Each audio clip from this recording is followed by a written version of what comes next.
존경하는 국민 여러분, 새로운 미래 총괄상임 선대위원장 오영환입니다.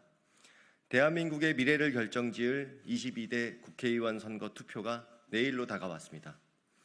사전투표의 열기로 짐작해 보았을 때 내일은 역대 최고의 투표율도 기대해 봅니다.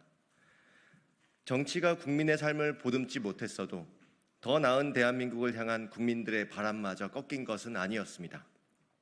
그 열망을 받들어 한 분이라도 더 투표장에 나갈 수 있도록 끝까지 최선을 다하겠습니다. 윤석열 정권에 대한 심판의 열기가 뜨겁습니다. 지난 2년 동안 국민들의 고통이 그만큼 컸다는 방증입니다. 입틀막 대파 논란은 겉모습일 뿐입니다. 깊은 곳에는 무너진 민생과 민주주의에 대한 국민의 고통이 자리 잡고 있습니다. 더 이상의 퇴행은 있을 수 없다는 국민의 준엄한 경고를 깊이 새기겠습니다. 반드시 민주주의와 민생을 다시 세우겠습니다. 그동안 새로운 미래는 3무 선거를 진행했습니다. 첫째, 증오와 적대를 넘어서기 위해 막말 없는 선거를 치렀습니다. 둘째, 사법 문제로부터 자유로운 수사와 재판이 아닌 민생을 먼저 이야기하는 정당을 보여드렸습니다. 셋째, 응징과 복수를 넘어 국민 삶의 문제 해결을 최우선에 두었습니다. 새로운 미래는 창당한 지 66일밖에 되지 않는 신생정당입니다. 아직은 양당이 견고한 선거에서 6번의 기호를 받은 작은 정당입니다.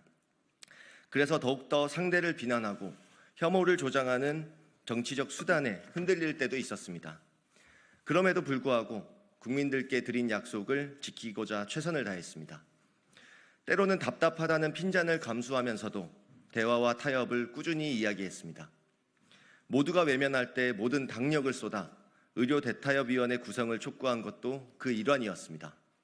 부디 새로운 미래의 진심을 기억해 주시고 내일 기호 6번 새로운 미래를 선택해 주십시오.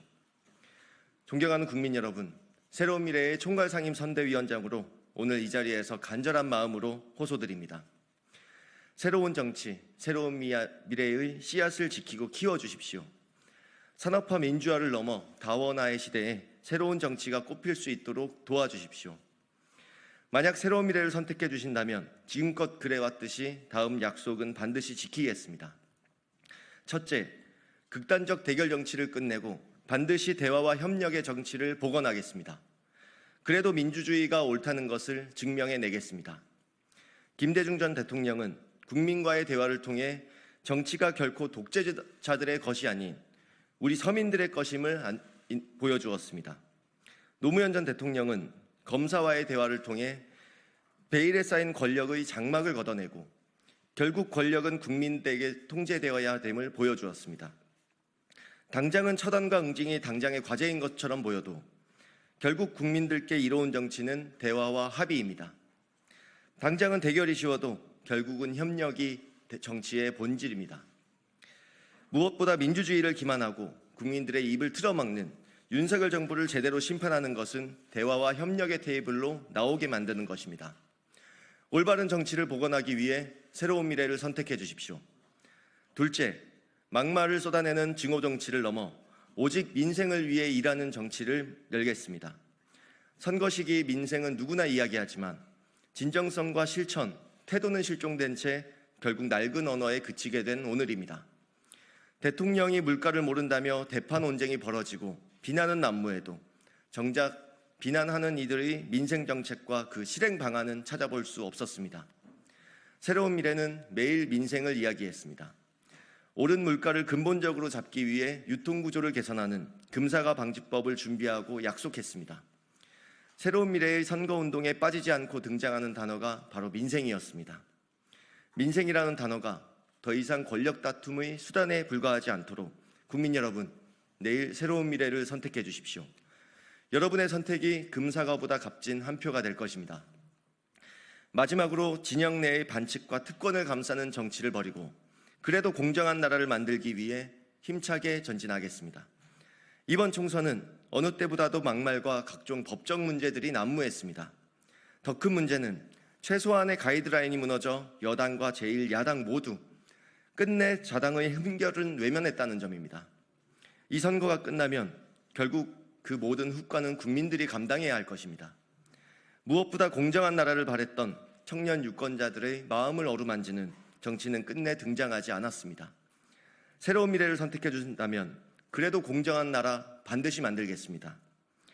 존경하는 국민 여러분, 저는 정확히 총선을 1년 앞둔 지난해 4월 10일 총선 불출마를 선언하고 소방관으로 돌아가겠다 선언했습니다. 그런 제가 새로운 미래 총괄선대위원장을 맡은 것은 큰 결심이 필요한 일이었습니다. 불출마 선언과 함께 남긴 소회에는 깊은 좌절과 패배감이 있었습니다. 서로를 적으로 규정하고 배척하는 이들을 설득하여 조정해낼 정치적 역량을 제 안에서 결국 찾지 못했음을 인정하며 내린 결단이었습니다. 그 결심에 보내주신 응원과 격려 속에서 조용히 의정활동을 마무리할 수도 있었습니다. 쉽고 편해 보이는 그 길이 어쩌면 참으로 유혹적이었습니다. 하지만 무너지는 민주주의, 21대 국회 증오의 정치를 넘어 민생을 도외시한 채 더 극단의 갈등으로 치닫는 이번 선거를 이대로 두고 볼 수는 없었습니다. 끝내 정치의 힘과 가능성을 포기할 수 없다는 절박함, 오로지 국민만 바라보는 새로운 정치의 씨앗을 심어야 된다는 절실함이 저를 다시 정치의 한가운데에 서게 했습니다.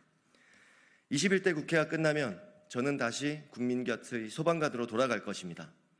저의 소신과 진심, 희망을 담은 새로운 정치, 우리 새로운 미래가 당당히 나아갈 수 있도록 부디 국민 여러분 소중한 한 표의 힘을 보태주십시오. 위기에 처한 대한민국의 미래에 가장 중요한 가치와 희망의 씨앗들을 심어주십시오. 그것은 바로 그래도 민주주의 그리고 공정한 나라를 만들겠다는 새로운 미래가 국민 여러분께 드리는 약속입니다. 존경하는 국민 여러분, 4월 10일 투표장에서 기호 6번 새로운 미래를 반드시 선택해 주십시오. 대한민국의 우리가 바라던 새로운 미래를 국민 여러분의 선택으로 열어주십시오. 그래도 민주주의 그리고 공정한 나라를 반드시 보여드리겠습니다. 감사합니다.